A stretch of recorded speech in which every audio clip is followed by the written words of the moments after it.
মা ইলিশ সংরক্ষণ অভিযান 2025-এর অংশ হিসেবে চট্টগ্রাম উপকূল ও নগরীর বিভিন্ন ঘাট এলাকায় পরিচালিত যৌথ অভিযানে 610 কেজি ইলিশ মাছ ও 5,000 মিটার অবৈধ কারেন্ট জাল জব্দ করা হয়েছে।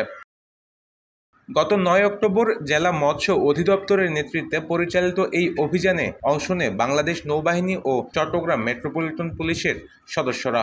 জেলা মৎস্য কর্মকর্তা সালমা বেগমের নেতৃত্বে দলটি নগরীর উত্তর কাট্টলী, দক্ষিণ কাট্টলী ও আকমল আলী ঘাট এলাকাতেও অভিযান চালিয়ে 1 ট্রাক বরফ জব্দ করে ধ্বংস করে।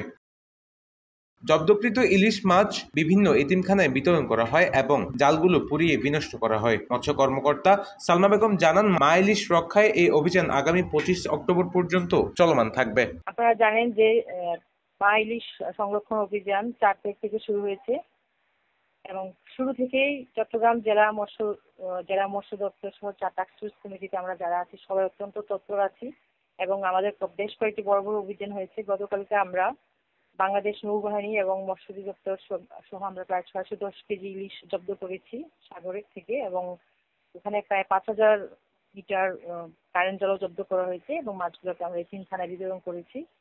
এবং সন্ধ্যার দিকে আমরা আকমল আলী ঘাট, উত্তর কাট্টলী ঘাট এবং দক্ষিণ কাট্টলী যে ঘাট আমরা সেই বাজারগুলোতে আমরা অভিযান করেছি। করে আমরা আকমল আলী ঘাটে আমরা 1 ট্রাক বরফ জব্দ করেছি এবং সেগুলোকে আমরা নষ্ট করেছি, বিনষ্ট করেছি। আমাদের সাথে ছিলেন চট্টগ্রাম মেট্রোপলিটন বন্দর থানা বন্দরের পুলিশ। আমরা চেষ্টা করছি চট্টগ্রামের কার্যক্রমগুলো অত্যন্ত কঠোরভাবে মনিটর করছি এবং আমরা কাজ করার চেষ্টা করছি। এই জেলেদের এই যে মাছ নিধন ঠেকানোর জন্য আমাদের কিন্তু প্রতিদিন একটা টিম বাংলাদেশ কোস্ট গার্ডের সাথে সাগরে যাচ্ছে, একটা টিম নৌবাহিনীর সাথে যাচ্ছে।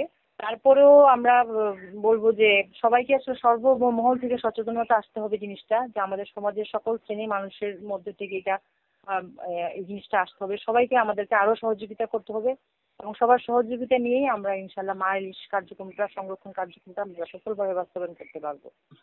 এই বিষয়টা আমার জানা নেই, তবে আমরা তো পুলিশদেরকে নিয়েই অভিযান করছি, আমরা তো তাদেরকে সাথে নিয়ে আমরা কাজ করছি।